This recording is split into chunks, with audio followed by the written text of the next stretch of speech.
तो चैप्टर 20 के अंदर जो है वो हम लोगों ने कुछ टॉपिक जो थे वो डिस्कस किए थे। तो आज हम लोग जो है वो रेप्लिकेशन का जो प्रोसेस है उसको डिस्कस करेंगे।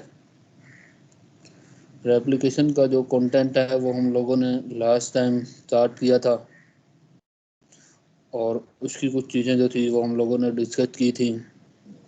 उसके कुछ मॉडल जो थे वो हम लोगों ने डिस्कस किए थे कि वो कौन कौन से जो मॉडल हैं जो डीएनए की रेप्लिकेशन को फॉलो करते हैं।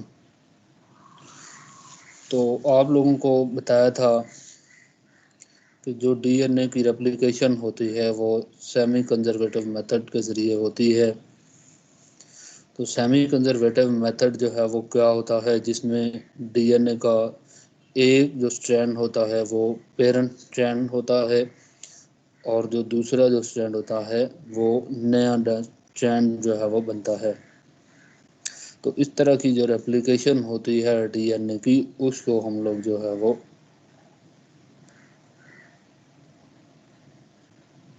सेमी कंजर्वेटिव रेप्लिकेशन कहते हैं। तो इसकी सबसे पहले नंबर पे जो है वो डेफिनेशन हम डिस्कस करेंगे। उसके बाद हम लोग ये देखेंगे कि कौन कौन से जो इंजाइम्स हैं जो रेप्लिकेशन के अंदर जो है वो इन्वॉल्व होते हैं। तो ये इंजाइम जो है वो बताए हुए हैं। 3 तरह के जो इंजाइम्स हैं और इसके अलावा भी कुछ इंजाइम्स हैं जो कि डीएनए की रेप्लिकेशन के अंदर जो है वो इन्वॉल्व होते हैं। तो इसमें जो है वो डीएनए पॉलीमरेज 1 है, डीएनए पॉलीमरेज 2 है, डीएनए पॉलीमरेज 3 है और एक जो है वो डीएनए हेलिकेज एंजाइम है और एक डीएनए लाइगेज एंजाइम होता है और एक डीएनए प्राइमेज एंजाइम होता है। तो ये तकरीबन 5-6 डिफरेंट टाइप के एंजाइम्स होते हैं जो डीएनए की रेप्लिकेशन के अंदर जो है वो इन्वॉल्व होते हैं। डीएनए पॉलीमरेज 1 जो है ये छोटा एंजाइम है। ये रेप्लिकेशन के अंदर जो है वो सपोर्टिंग रोल प्ले करता है। और उसके बाद जो है वो जो डीएनए पॉलीमरेज 2 है, ये डीएनए की प्रूफ रीडिंग या उसकी रिपेयरिंग के अंदर जो है वो रोल प्ले करता है। और इसी तरीके से जो डीएनए पॉलीमरेज 3 एंजाइम है, ये बेसिकली मेन रेप्लिकेटिंग एंजाइम होता है जो कि रेप्लिकेशन के अंदर जो है वो प्रॉपरली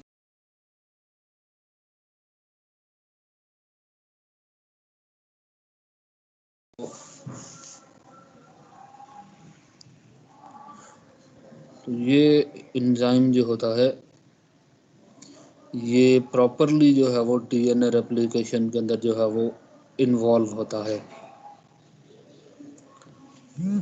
ये कॉम्प्लेक्स एंजाइम है और इसको हम लोग डाइमर एंजाइम भी कहते हैं। डाइमर का मतलब ये है कि ये 2 पार्ट के ऊपर मुश्तमिल होता है, इसके 2 यूनिट होते हैं। इस वजह से हम लोग जो है वो इसको डाइमर एंजाइम कहते हैं। ये एक डाइमर एंजाइम है जो कि रेप्लिकेशन के प्रोसेस के अंदर जो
अच्छा जी,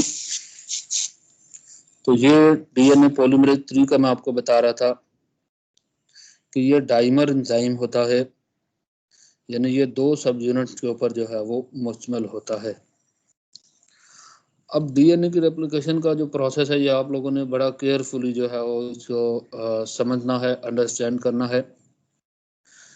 अच्छा, इसमें 2-3 मेजर कॉन्सेप्ट्स हैं जो कि मैं आप लोगों को बता देता हूँ कि एक तो जो है वो मैंने आपको बताया है कि जो डीएनए की जो रेप्लिकेशन होती है वो सेमी कंजर्वेटिव मेथड के ज़रिए होती है, यानी डीएनए जो होता है वो सेमी कंजर्वेटिव मेथड के ज़रिए जो है वो रेप्लिकेट करता है।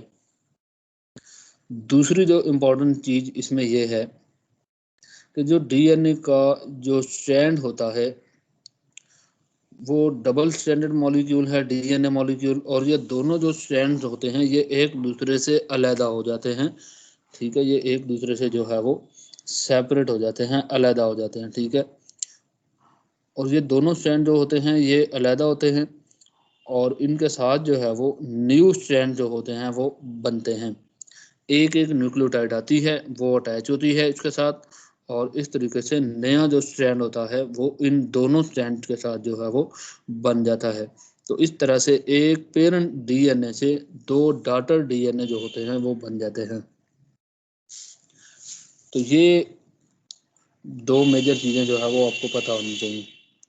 और दूसरी जो इम्पोर्टेंट चीज़ मैंने आपको बताई है कि जो डीएनए पॉलीमरेज 3 एंजाइम जो होता है वो ये काम करता है, यानी जो नया जो डीएनए का जो स्ट्रैंड उसने बनाना होता है वो डीएनए पॉलीमरेज 3 एंजाइम जो है वो बनाता है। यानी डीएनए पॉलीमरेज 1 जो एंजाइम है वो सपोर्टिंग रोल प्ले करता है डीएनए की रेप्लिकेशन में। सपोर्टिंग का मतलब ये होता है कि अगर कहीं पर डीएनए का कोई एरर आ जाता है तो उस एरर को ये ठीक करता है। इसी तरीके से जो डीएनए पॉलीमरेज 2 जो होता है वो प्रूफ रीडिंग का काम करता है कि कोई न्यूक्लियोटाइड जो है वो अगर गलत लग जाए या सही तरीके से लगी ना हो तो उसको रिप्लेस करके उसकी जगह पे जो करेक्ट जो एक्यूरेट न्यूक्लियोटाइड होगी वो अटैच करेगा। अब जहाँ पे एक डीएनए मॉलिक्यूल आपको नज़र आ रहा है कि ये डीएनए का मॉलिक्यूल है, ठीक है, और इसके ये दोनों स्ट्रैंड एक दूसरे से जो है वो सेपरेट हुए हैं। ठीक है, और ये न्यू स्ट्रैंड जो है वो इसके साथ बन रहा है और इसी तरीके से एक जो न्यू स्ट्रैंड है वो इसके साथ जो है वो बनता है। अच्छा, एक चीज़ जो है वो आपने यहाँ पे और याद रखनी है कि जैसा कि आपको पता है कि डीएनए का जो एक स्ट्रैंड है वो होता है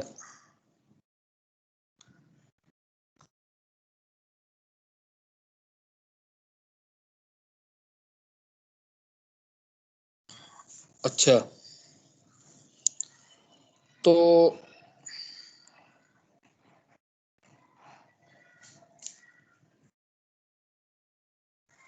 अब ये ना डीएनए की जो पेरेंट डीएनए होता है ना उसकी अपीयरेंस एक जिप की तरह नजर आ रही होती है।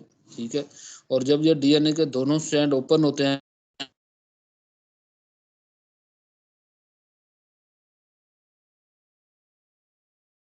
जो शेप होती है, इसकी जो शेप होती है वो वाई शेप की तरह जो है वो अपीयर होती है। ये फोर्क की शेप जो है वो इसकी बनती है। इस वजह से हम कहते हैं कि इसकी जो फोर्क बनती है उसको रेप्लिकेशन फोर्क कहा जाता है। ठीक है,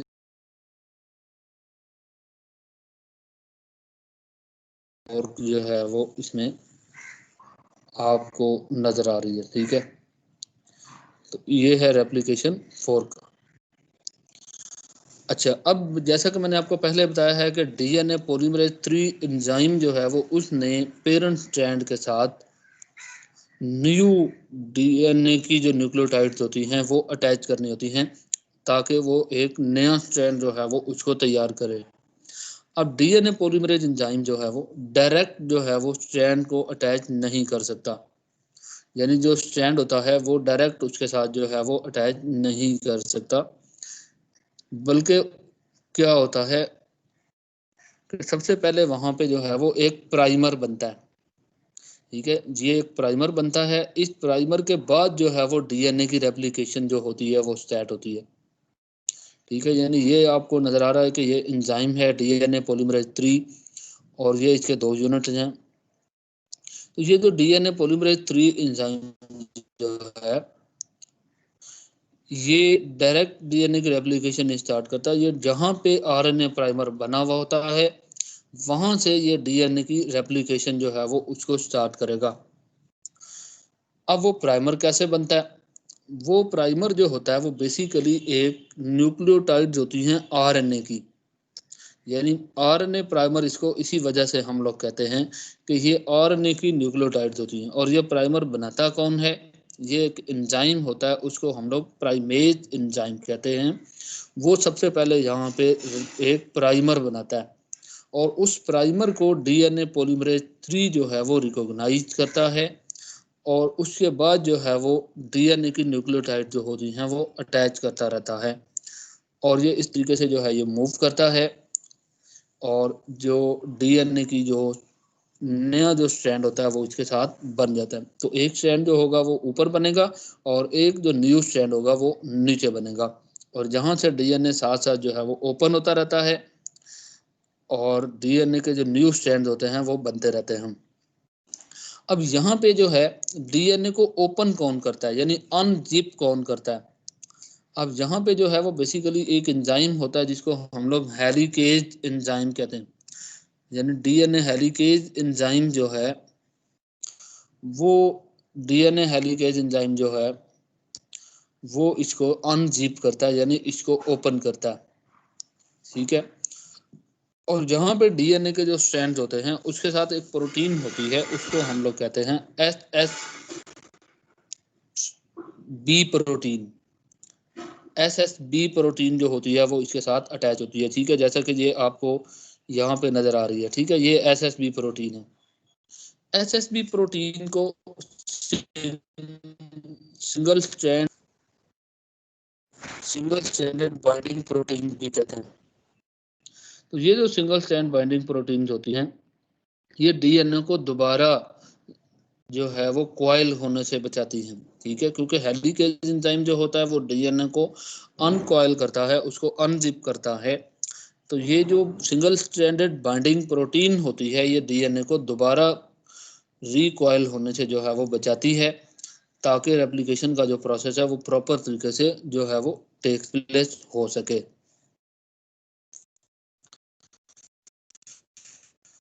अच्छा, एक बात है यहाँ पे,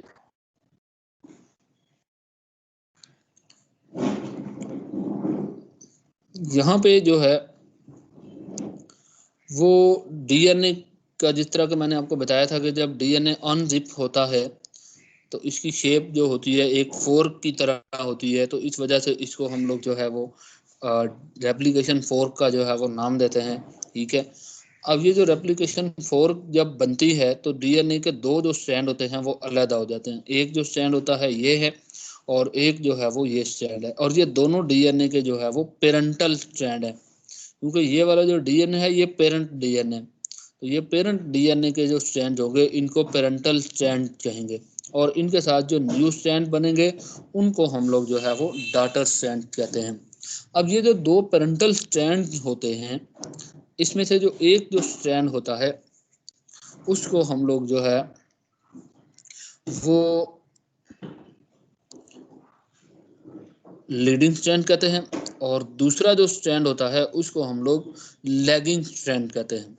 ठीक है, यानी ये जो दो स्ट्रैंड होते हैं जो बन रहे होते हैं यहाँ पे, जो डॉटर स्ट्रैंड जो बन रहे होते हैं उसमें से एक को हम लोग जो है वो लीडिंग स्ट्रैंड बोलते हैं और दूसरे को जो है वो हम लोग लैगिंग स्ट्रैंड कहते हैं। ठीक है, ये नेम जो है ये डॉटर स्ट्रैंड के हैं, पेरेंटल स्ट्रैंड के नहीं है। ठीक है, ये बात आपने याद रखनी है कि ये जो पेरेंटल स्ट्रैंड होते हैं वो वैसे के वैसे ही मौजूद होते हैं, वो टेम्पलेट के तौर पे काम करते हैं, उनके अकॉर्डिंग न्यू न्यूक्लियोटाइड जो होती है वो उनके ऊपर अटैच होती हैं। तो ये जो दो न्यू डॉटर स्ट्रैंड जो बन रहे होते हैं ये एक जो स्ट्रैंड होता है उसको हम लोग लीडिंग स्ट्रैंड कहते हैं और जो दूसरा होता है उसको हम लोग जो है वो लैगिंग स्ट्रैंड जो है वो कहते हैं। ठीक है, तो ये दो स्ट्रैंड जो है वो बनते हैं। अब इनको हम लोग लीडिंग और लैगिंग स्ट्रैंड क्यों कहते हैं ये आपने जरा ध्यान से जो है वो सुनना है। अब इसको लीडिंग स्ट्रैंड या लैगिंग स्ट्रैंड इस वजह से कहा जाता है ऊपर वाला जो स्ट्रैंड होता है उसको लीडिंग स्ट्रैंड इस वजह से कहते हैं कि ये कॉन्टिन्यूसली रेप्लिकेशन इसके ऊपर चलती है। ठीक है, ये रेप्लिकेशन जो होती है इसमें कॉन्टिन्यूसली जो है वो हो रही होती है। और दूसरा जो लीडिंग स्ट्रैंड जो होता है ये टुवर्ड द रेप्लिकेशन फोर्क जो होता है ये ग्रो करता है। ठीक है, इसकी जो रेप्लिकेशन का जो प्रोसेस है वो टुवर्ड द रेप्लिकेशन फोर्क जो है वो हो रहा होता है। ठीक है, ये आप लोग देख रहे हैं कि इसकी डायरेक्शन जो है वो इस तरफ है। और जो लैगिंग जो स्ट्रैंड होता है ये कॉन्टिन्यूसली ग्रो नहीं करता। इसमें जो न्यूक्लियोटाइड्स होती हैं वो कॉन्टिन्यूसली नहीं जुड़ती, बल्कि क्या होता है कि इनके दरमियान जो है वो डिस्टेंस होता है। ठीक है, एक फ्रेगमेंट बनता है, फिर अगला फ्रेगमेंट बनता है, यानी इसमें फ्रेगमेंट की फॉर्म के अंदर जो है वो रेप्लिकेशन होती है। इसके अंदर जो रेप्लिकेशन होती है वो कॉन्टिन्यूसली होती है। एक न्यूक्लियोटाइड जुड़ती है, फिर दूसरी, फिर तीसरी, फिर चौथी, इस तरह से न्यूक्लियोटाइड जो होती हैं वो जुड़ती रहती है। यहाँ पे क्या होता है कि जब 4-5 न्यूक्लियोटाइड जो होती हैं, यानी यहाँ पे कोई तकरीबन जो है वो 200 न्यूक्लियोटाइड का एक फ्रेगमेंट बनता है, फिर गैप होता है, फिर 200 न्यूक्लियोटाइड का एक फ्रेगमेंट बनता है, फिर गैप होता है। तो इस तरह से इसमें फ्रेगमेंटेशन की फॉर्म के अंदर जो है वो रेप्लिकेशन हो रही होती है। इस वजह से इसको लैगिंग स्ट्रैंड जो है वो कहा जाता है। अब बाद में ये जो फ्रेगमेंट्स होते हैं इनको जोड़ दिया जाता है। एक एंजाइम होता है जिसको हम लोग डीएनए लाइगेज एंजाइम कहते हैं, वो इन फ्रेगमेंट्स को जो है वो जोड़ देता है। और इस वजह से हम कहते हैं कि ये वाली जो रेप्लिकेशन इस स्ट्रैंड पे हो रही होती है ये डिसकंटिन्यूअस रेप्लिकेशन होती है, और यहाँ पे जो रेप्लिकेशन होती है वो कॉन्टिन्यूअस रेप्लिकेशन होती है। और एक और बड़ी इंपॉर्टेंट बात जो आप लोगों ने यहाँ पे याद रखनी है कि जो डीएनए की जो रेप्लिकेशन होती है ये 5 to 3 प्राइम प्रोसीड हो रही होती है, यानी 5 to 3 प्राइम जो है वो ये प्रोसीड होती है। 5 to 3 प्राइम का मतलब ये है कि डीएनए में 5 to 3 डायरेक्शन जो है वो ये चलती है, लेकिन वो स्टार्ट कहाँ पे होगी, 3 एंड पे। ठीक है, अब मिसाल के तौर पे अब ये जो डीएनए का जो स्ट्रैंड है, ठीक है, यहाँ पे आपको ये इस डायग्राम के अंदर क्लियरली नजर आ रहा है। अब ये जो डीएनए का जो स्ट्रैंड है इसका ये वाला जो टर्मिनल है पेरेंटल स्ट्रैंड का 3 टर्मिनल है, लेकिन जो डॉटर जो स्ट्रैंड है उसका 5 टर्मिनल है। अब इस तरह से ये रेप्लिकेशन इस डायरेक्शन में हो रही है, तो यहाँ से ये जो न्यू स्ट्रैंड बन रहा है ये 5 to 3 डायरेक्शन में बन रहा है। और इसी तरीके से जो नीचे वाला जो स्ट्रैंड होगा उसमें इसकी ऑपोजिट डायरेक्शन के अंदर जो है वो स्ट्रैंड बनेगा। ठीक है, तो ऑपोजिट डायरेक्शन के अंदर जो है वो डीएनए की रेप्लिकेशन जो है वो होती है। तो ये 3 to 5 प्राइम जो है वो नीचे वाला जो स्ट्रैंड है, और जो डॉटर स्ट्रैंड जो है वो 5 to 3 प्राइम जो है वो ग्रो कर रहा है। तो डीएनए की जो रेप्लिकेशन का जो प्रोसेस है वो 5 to 3 डायरेक्शन की तरफ चलता है। ठीक है, ये पॉइंट आपने याद रखना। अब रेप्लिकेशन चाहे रेप्लिकेशन का प्रोसेस हो या ट्रांसक्रिप्शन का प्रोसेस हो या ट्रांसलेशन का प्रोसेस हो, इन तीनों के बारे में आपने ये फार्मूला याद रखना है कि ये 5 to 3 डायरेक्शन के अंदर जो है वो टेक्स प्लेस हो रहे होते हैं। ठीक है, 5 to 3 डायरेक्शन के अंदर जो है ये प्रोसेस जो है वो होते हैं। उसके बाद इसी तरह से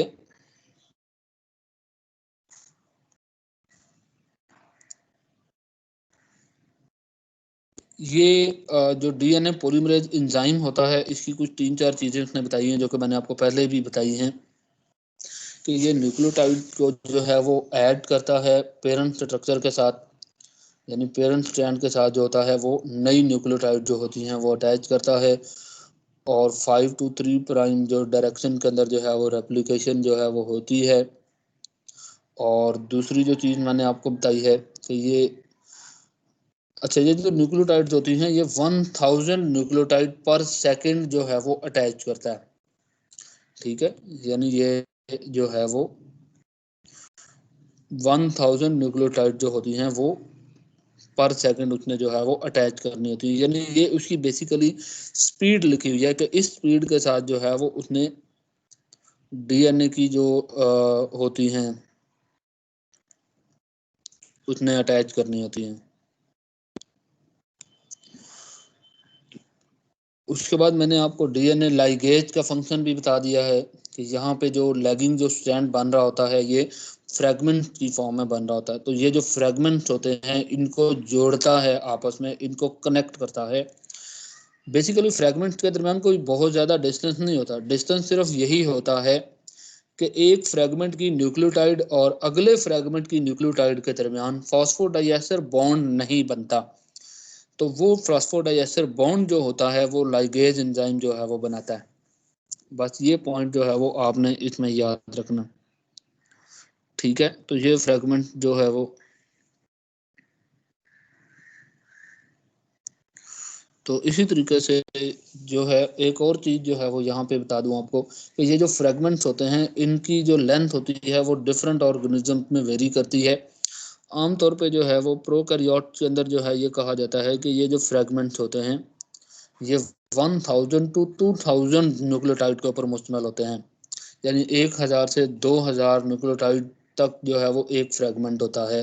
फिर उसके बाद नेक्स्ट फ्रैगमेंट होता है और इन फ्रैगमेंट को डीएनए लाइगेज एंजाइम जो होता है वो एक दूसरे के साथ जो है वो कनेक्ट करता है। अब यहाँ पे उसने लीडिंग स्ट्रैंड और लैगिंग स्ट्रैंड के दरमियान जो है वो कुछ पॉइंट जो है वो डिफरेंशिएट करके जो है वो बताए हुए हैं कि जो लीडिंग स्ट्रैंड है ये इलोंगेट करता है टूवर्ड द रेप्लिकेशन फोर्क, और ये कॉन्टिन्यूसली न्यूक्लियोटाइड जो होती हैं वो इसमें ऐड होती हैं। और उसके बाद ये पोलीमरेज 3 एंजाइम जो होता है वो इसको सिंथेसाइज करता है। और आरएनए प्राइमर जो होता है वो इसके स्टार्ट में जो है वो मौजूद होता है। उसके बाद जो लैगिंग जो स्ट्रैंड होता है ये इलोंगेट करता है away from the replicating strand, ठीक है। तो ये जो है वो रेप्लिकेटिंग स्ट्रैंड यानी जो रेप्लिकेशन जो फोर्क होती है वो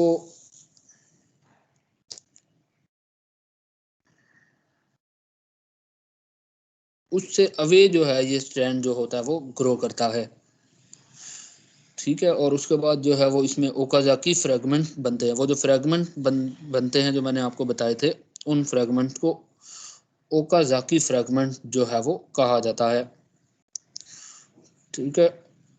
और इसी तरीके से जो डीएनए जो लाइगेज है उसका भी फंक्शन मैंने आपको बता दिया है यहाँ पे कि जो डीएनए लाइगेज एंजाइम होता है ये डीएनए के जो फ्रैगमेंट्स होते हैं ओकाजाकी जो फ्रैगमेंट्स होते हैं ये उनको जो है वो अटैच करता है। तो ये डीएनए की रेप्लिकेशन का जो प्रोसेस है जो हम लोगों ने इसको डिस्कस किया है डिटेल के साथ, इसका मैं दोबारा थोड़ा सा ओवरव्यू जो है वो आप लोगों को दे देता हूँ। इस सबसे पहले नंबर पे जो है वो इसमें एंजाइम जो है वो आपको पता होना चाहिए कि कौन कौन से एंजाइम इन्वॉल्व होते हैं। तो डीएनए हेलिकेज एंजाइम जो होता है वो डीएनए को पहले अनकॉइल करता है और अनकॉइल करने के बाद जो है वो जो एसएस बाइंडिंग प्रोटीन होती है सिंगल स्ट्रैंडेड बाइंडिंग प्रोटीन वो डीएनए के एक स्ट्रैंड के साथ जो है वो अटैच हो जाती है। और डीएनए का जो एक स्ट्रैंड होता है वो उसको पकड़ के रखता है ताकि दोबारा जो है वो रिकॉइल ना हो।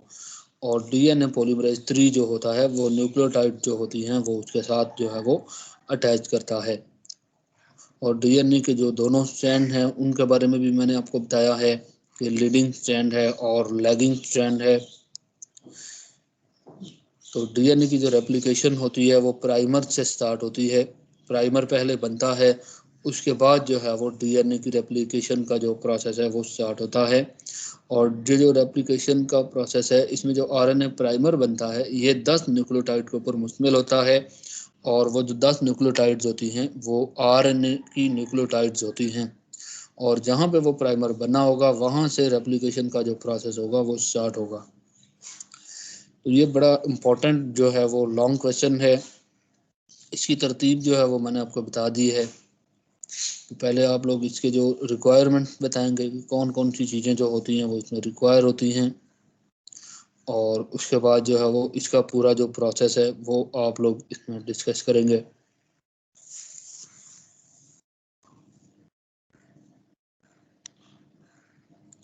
ये आज हम लोगों ने जो है वो इसको डिस्कस किया है।